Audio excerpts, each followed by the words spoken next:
मेरा नाम है अभय और आप सुन रहे हैं मुंशी प्रेमचंद की कहानी गैरत की कटार। कितनी अफसोसजनक, कितनी दर्द भरी बात है कि वही औरत जो कभी हमारे पहलू में बसती थी, उसी के पहलू में चुभने के लिए हमारा तेज खंजर बेचैन हो रहा है। जिसकी आंखें हमारे लिए अमृत के छलकते हुए प्याले थीं, वही आंखें हमारे दिल में आग और तूफान पैदा करें। रूप उसी वक्त तक राहत और खुशी देता है जब तक उसके भीतर एक रूहानी नेमत होती है और जब तक उसके अंदर औरत की वफा की रूह हरकत कर रही हो, वरना वो एक तकलीफ देने वाली चीज़ है, जहर और बदबू से भरी हुई, इसी काबिल कि वो हमारी निगाहों से दूर रहे और पंजे और नाखून का शिकार बने। एक जमाना वो था कि नईसा हैदर की आरजुओं की देवी थी। वो समझना मुश्किल था कि कौन तलबगार है और कौन उस तलब को पूरा करने वाला। एक तरफ पूरी पूरी दिलजोई थी, दूसरी तरफ पूरी पूरी रजा। तब तकदीर ने पासा पलटा। गुलो बुलबुल में सुबह की हवा की शरारतें शुरू हुईं। शाम का वक्त था, आसमान पर लाली छाई हुई थी। नईमा उमंग और ताजगी और शौक से उमड़ी हुई कोठे पर आई। शफक की तरह उसका चेहरा भी उस वक्त खिला हुआ था।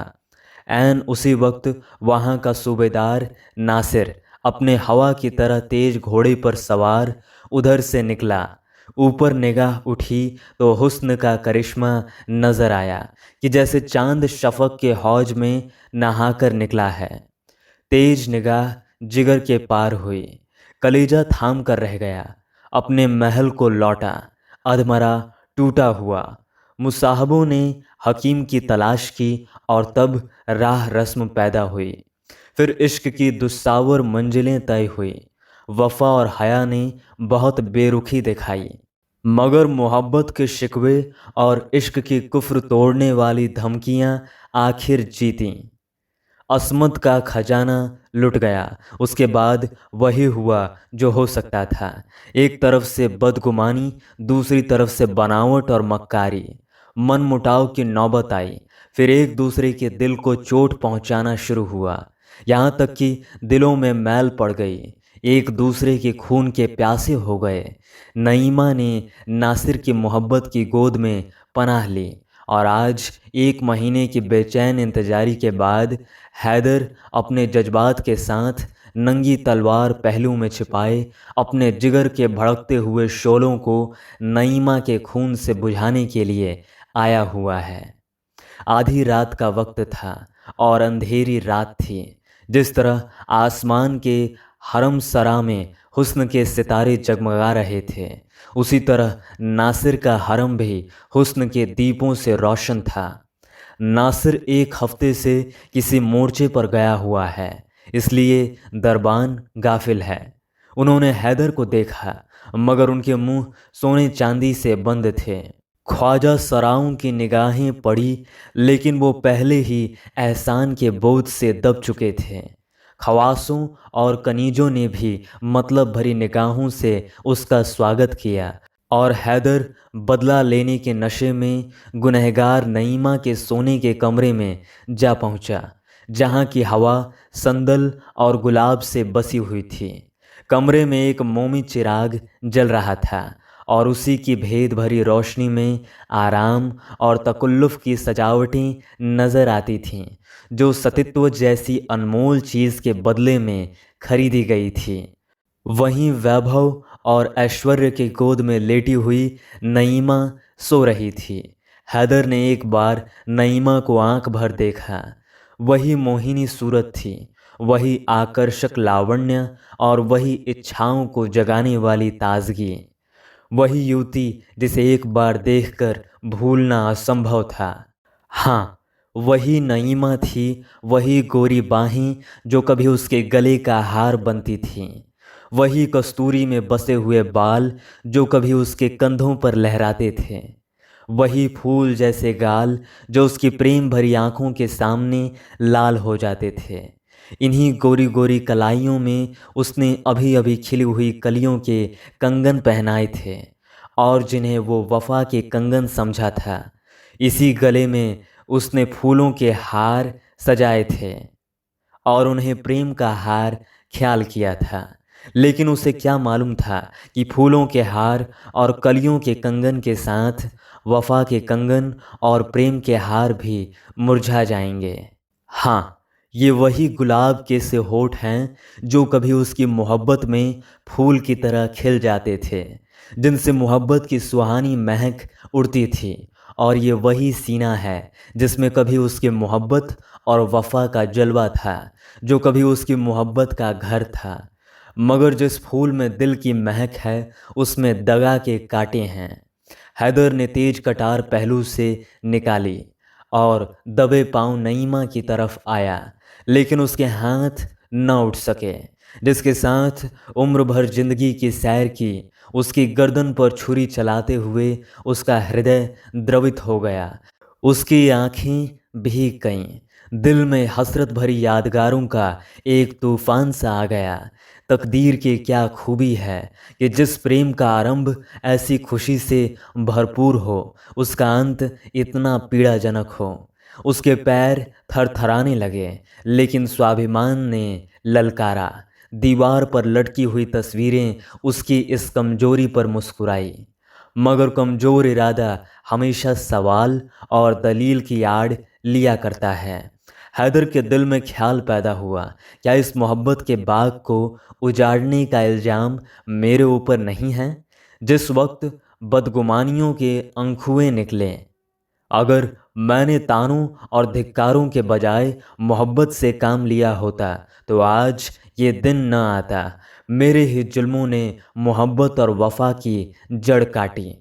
औरत कमज़ोर होती है, किसी सहारे के बगैर नहीं रह सकती। जिस औरत ने मोहब्बत के मज़े उठाए हों और उल्फत की नाज बरदारियाँ देखी हों, वो तानों और जिल्लतों की आँच क्या सह सकती है? लेकिन फिर गैरत ने उकसाया कि जैसे वो धुंधला चिराग भी उसकी कमजोरियों पर हंसने लगा। स्वाभिमान और तर्क में सवाल जवाब हो रहा था कि अचानक नईमा ने करवट बदली और अंगड़ाई ली। हैदर ने फौरन तलवार उठाई। जान के खतरे में आगा पीछा कहाँ, दिल ने फैसला कर लिया। तलवार अपना काम करने वाली ही थी कि नईमा ने आंखें खोल दीं। मौत की कटार सिर पर नजर आई। वो घबराकर उठ बैठी। हैदर को देखा, परिस्थिति समझ में आ गई। बोली, हैदर। हैदर ने अपनी झेंप को गुस्से के पर्दे में छिपाकर कहा, हाँ, मैं ही हूँ हैदर। नईमा सिर झुकाकर हसरत भरे ढंग से बोली, तुम्हारे हाथों में ये चमकती हुई तलवार देखकर मेरा कलेजा थरथरा रहा है। तुम ही ने मुझे नाज बरदारियों का आदी बना दिया है। जरा देर के लिए इस कटार को मेरी आंखों से छिपा लो। मैं जानती हूँ कि तुम मेरे खून के प्यासे हो, लेकिन मुझे न मालूम था कि तुम इतने बेरहम और संगदिल हो।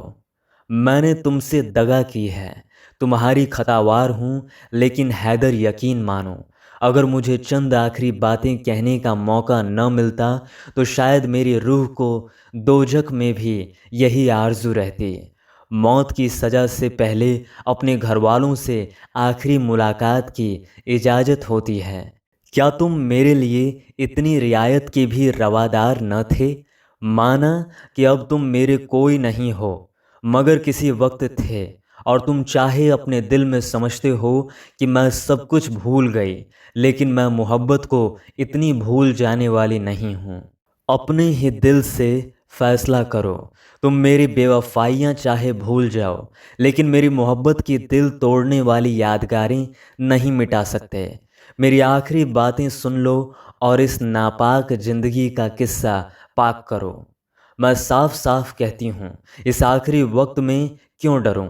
मेरी जो कुछ दुर्गति हुई है उसके जिम्मेदार तुम हो। नाराज न हो। अगर तुम्हारा ख्याल है कि मैं यहाँ फूलों की सेज पर सोती हूँ तो वो गलत है। मैंने औरत की शर्म खोकर उसकी कद्र जानी है। मैं हसीन हूँ, नाजुक हूँ, दुनिया की नेमतें मेरे लिए हाजिर हैं। नासिर मेरी इच्छा का गुलाम है, लेकिन मेरे दिल से ये ख्याल कभी दूर नहीं होता कि वो सिर्फ मेरे हुस्न और अदा का बंदा है। मेरी इज्जत उसके दिल में कभी हो ही नहीं सकती। क्या तुम जानते हो कि यहाँ खवासों और दूसरी बीवियों के मतलब भरे इशारे मेरे खून और जिगर को नहीं जलाते। उफ, मैंने अस्मत खोकर अस्मत की कद्र जानी है, लेकिन मैं कह चुकी हूँ और फिर कहती हूँ कि इसके लिए तुम जिम्मेदार हो। हैदर ने पहलू बदल कर पूछा, क्यों कर? नईमा ने उसी अंदाज से जवाब दिया, तुमने मुझे बीवी बनाकर नहीं, माशुक बनाकर रखा। तुमने मुझे नाज बर्दारियों का आदी बनाया, लेकिन फ़र्ज का सबक नहीं पढ़ाया। तुमने कभी न अपनी बातों से न कामों से मुझे ये ख्याल करने का मौका दिया कि इस मोहब्बत की बुनियाद फ़र्ज पर है। तुमने मुझे हमेशा हुस्न और मस्तियों के तिलिस्म में फंसा रखा और मुझे ख्वाहिशों का गुलाम बना दिया। किसी किश्ती पर अगर फ़र्ज का मल्लाह न हो तो फिर उसे दरिया में डूब जाने के सिवा और कोई चारा नहीं। लेकिन अब बातों से क्या हासिल? अब तो तुम्हारी गैरत की कटार मेरे खून की प्यासी है, और ये लो मेरा सिर उसके सामने झुका हुआ है। हाँ, मेरी एक आखिरी तमन्ना है, अगर तुम्हारी इजाज़त पाऊँ तो कहूँ। ये कहते कहते नईमा की आंखों में आंसुओं की बाढ़ आ गई और हैदर की गैरत उसके सामने न ठहर सकी।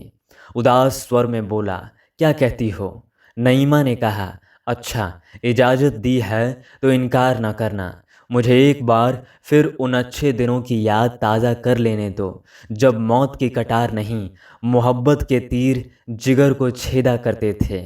एक बार फिर मुझे अपनी मोहब्बत की बाहों में ले लो।